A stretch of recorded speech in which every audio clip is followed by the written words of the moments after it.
I don't know if this is Alicia Crocker doing this. It's something that has to do with Paul Crocker, Alicia Crocker, and my brother who molested her son.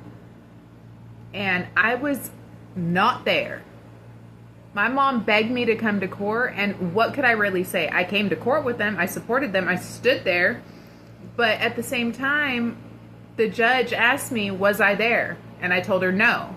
She's like, well, we don't need your input. Well, fair enough. So how is it my fault that your son, was unsupervised and my brother molested your son, and all of a sudden it's my fault because it was in my room, which was open to everybody because it was part of the garage, and all the kids ran in and out of there all day long, and I wasn't even there? How is it my fault because I didn't side with you and gossip like a freaking bat out of hell? Like, you guys would sit at Pam's house. You, Marielle, Chris, all these people would sit at Pam's house and gossip all morning about people, including my mom. Like, she'd sit there with them. And I'd show up one day and I'd literally sit in the back and be quiet and just listen to everybody gossiping about everybody and talking all this crap about everybody. And I come from the worst family ever. The worst people ever. Like, I spoke highly of Alicia up until the point where she started talking badly about me.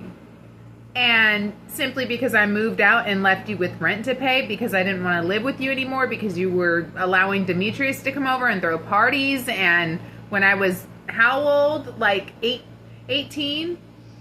And I didn't want Demetrius to be there. And you befriended all of them instead of your own stepsister. And so I leave. I'm not understanding exactly what's going on, but I have no association with Taryn Stallnaker's mistakes, all his thefts, all his BS. He is my brother. I sent him $200 while he was in jail. I talked to him to uplift him. But that does not make me guilty of his problems. Do you understand that? I don't understand why people are so cold and numb to the fact that people are sitting in a jail cell. I still don't know if it's true. I don't know. I honestly don't know. And there's nothing I can do about it. All I can do is be the person that God asked me to be. But I am done with this. When you have a Paul who pulls his pants down in front of children while drinking and marries, is engaged to your mother, marries your sister, and kisses me while he's drunk, and then has a family to back him up with a whole bunch of money, it's really hard to fight that. And their word, like, how do you take somebody's word? Like, how is it credible at that point? You get what I'm saying? And if he's willing to go to that length,